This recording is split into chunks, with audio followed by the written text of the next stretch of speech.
নমস্কার বন্ধুরা, চলে এলাম আজ দুপুরের মেনু নিয়ে।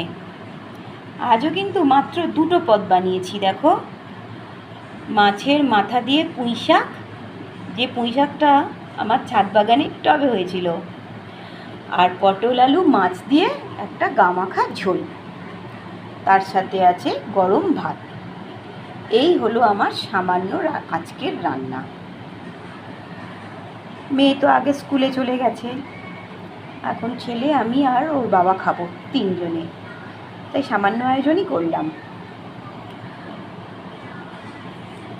ভালো কি দেখতে পাচ্ছো আমার রান্নাগুলো?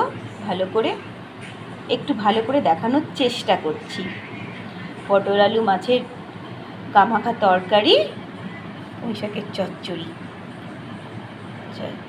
এই ভিডিওটা ভালো লাগলে অবশ্যই লাইক, কমেন্ট, শেয়ার করতে ভুলো না।